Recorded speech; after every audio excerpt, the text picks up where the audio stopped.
Okay, let's just jump right in. Have you ever felt totally trapped in a relationship where you just can't seem to get on the same page?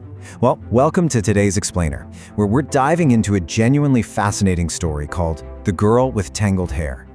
It's this chilling narrative that somehow perfectly blends our modern, everyday relationship anxieties with a completely terrifying historical haunting. If you're into a good psychological thrill mixed with a heavy dose of the supernatural, you are absolutely going to love this one. So we really begin with this simple but honestly terrifying question. What actually happens when a romantic getaway turns into a ghost story? It perfectly sets the stage for our couple whose surprise weekend trip to the absolutely beautiful hills of Uttarakhand quickly, and I mean quickly, unravels into a deep supernatural mystery. Let's meet our protagonists, Ruben and Vikram. Like a lot of modern couples trying to navigate the daily hustle of Gurgaon, they're deeply in love. But, they're kind of stuck in a rut. Ruben, who actually narrates our source material, is an orphaned woman in her 30s. She and Vikram have been happily spending their lives together, meeting up several times a week. But here's the catch, and it's a big one. They just lack the courage to fully define their relationship. Vikram always heads back to his parents on the weekends, and they just haven't taken that leap to formally commit. Keep that in mind, because that hesitation is literally key to everything that follows. So the whole plot kicks off with this unexpected phone call at work. Vikram drops a total bombshell. He just says, "Pack your bags, we're going on a trip." He completely surprises her for the long weekend. They bypass their usual arguments about him going home to his folks, and instead, he takes her on this spontaneous, romantic drive through the night. It's a grand gesture, right? Their destination is this place called the River Cottage. Now, notice these idyllic details. It's got this super isolated location, these massive, gorgeous, large windows, and it's situated right next to a beautiful, serene river. It honestly seems perfectly romantic, exactly the kind of thing Vikram knew Ruben would love. But, as we so often see in these kinds of narratives, extreme isolation is usually your first subtle clue that something might be just a little bit amiss. The timeline of events moves incredibly fast from the moment they arrive. At around 3 p.m., after they check in and catch a quick nap, we get our very first sign of unease. Waking up while Vikram is still sound asleep, Ruben steps out of the room, and she hears someone softly humming a tune. She goes to investigate, and she discovers this woman standing at the far end of the lobby, just leaning her head against the large window, staring out into the distance. Now, pay close attention to the specific sensory details Ruben notes about this stranger. She has very fair skin, with curly, tangled, jet black hair. When the woman turns around, Ruben naturally assumes she's just another guest, maybe a tourist from abroad given how extremely fair her complexion is. The woman simply smiles back at Ruben in the quiet corridor, and Ruben politely returns the smile. It feels like a completely harmless, quiet little interaction. By 4 p.m., the couple heads out for that quintessential hill station snack, tea and parathas. But that cozy tourist vibe? It vanishes instantly. The old man who owns the food stall kindly offers to send lunchboxes to their accommodation, but the exact moment Vikram mentions they're staying at the Riverside Cottage, the locals' eyes just widen. The entire stall goes dead silent, and people immediately start whispering. Nobody says anything directly to them, but man, that sudden shift in the atmosphere is absolutely palpable. Fast forward to 2 a.m. It is pouring rain outside. You know the kind, that heavy, isolating downpour that just swallows all other sound. Ruben wakes up thirsty and opens a window to feel the rain, and that is when she hears it. The muffled, unmistakable sounds of a violent argument coming from the adjacent room. There's an angry man shouting loudly and a woman crying. When she mentions it to Vikram, who actually wakes up from the noise too, he just brushes it off. He's like, "Oh, it's just another couple fighting, close the window." Ruben figures it must be that tangled-haired girl she saw earlier in the hallway. The next morning, the unease really dials up. First, Shibu, who is the caretaker of the cottage, issues this dire warning about the local waterfall's peak. He makes a point to tell them people have tragically slipped and died up there. But Ruben, who is chasing a good photo op, decides to climb up the rugged path anyway to get a better camera angle. And wouldn't you know it, that's exactly when she encounters the tangled-haired girl again, who is rapidly making her way up that very dangerous path Shibu literally just warned them about. Ruben catches up and tries to make conversation with her in English, still assuming this unusually fair-skinned girl is a foreigner. But she is completely surprised by the response. The girl introduces herself as Sara and softly replies, "I am Indian too." Vikram suddenly pops up to check on Ruben, they exchange brief pleasantries, and Sara completely ignores the deadly drop right beside her, disappearing further up that dangerous peak. She just smiles and waves off Vikram's warning to be careful. I mean, what a deeply unsettling reaction to a literal life or death warning, right? Later that evening, after Sara seemingly never comes back down the mountain, our couple heads back to the cottage. They decide to just cook their own dinner, setting up a little campfire, roasting chicken, and sharing some vodka with Shibu, the caretaker. It all starts as a perfectly normal, chill evening.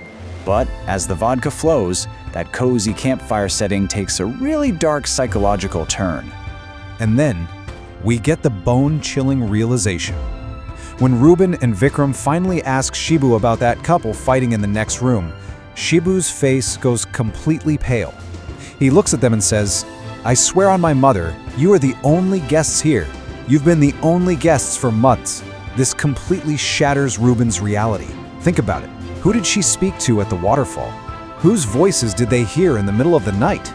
Pressed for answers, Shibu finally caves and reveals the cottage's dark local lore. It turns out it's an old British-era property with a really grim history of tragic deaths. Locals report phantom crying, a girl singing, and this sad, haunting violin music. Now, Shibu claims he hasn't actually seen anything himself, but these terrifying stories are deeply rooted in the area's history. It instantly explains why all those locals at the Daba were so incredibly shocked the day before. From here, the night unravels terrifyingly fast. At 10 p.m., the rain returns, which really just adds to the dread. By midnight, a ghostly Sara physically wakes Ruben up. She grabs her shoulders, calling her name in this hollow voice, and literally pulls her out of bed while Vikram remains completely fast asleep. Sara drags a fully paralyzed Ruben right into that supposedly empty adjacent room, plunging her straight into a supernatural replay of a tragic history. Inside this vivid, terrifying hallucination, the room is completely transformed.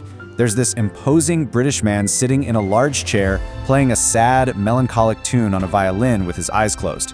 Sara drops to his feet, sobbing uncontrollably, and begs with absolute desperation, "Please, Albert, don't go, don't leave me." But this man, Albert, he is entirely cold. He completely and utterly ignores her heartbreaking pleas. This terrifying phantom sequence reaches a highly violent end. Albert stands up, his face just red with anger, and begins marching directly toward Ruben as if she isn't even there. In response, Sara suddenly produces a gun. She yells for him to stop, but he keeps walking, and then a deafening gunshot and a thick cloud of smoke. The vision shatters instantly. Ruben is left standing alone in an entirely empty modern room, screaming at the top of her lungs until Vikram and Shibu finally rush in. I mean, just imagine waking up to that nightmare. The very next morning, a deeply traumatized Ruben and a terrified Vikram pack their bags and basically flee the cottage. They stop at that same Daba from the day before, and the old owner finally sits them down and explains the true history. Albert Keith was a British officer stationed right there at the cottage. When the British prepared to leave India, it meant he had to return home, which meant cruelly abandoning Sara. To really understand the gravity of this betrayal, you have to understand Sara's position. She was an Anglo-Indian woman, meaning she was of mixed British and Indian descent. Albert had brought her with him from Bengal, and she deeply loved him. But to Albert, she was basically just a temporary distraction. You see, he possessed a secret wife and 4 children waiting for him back in England.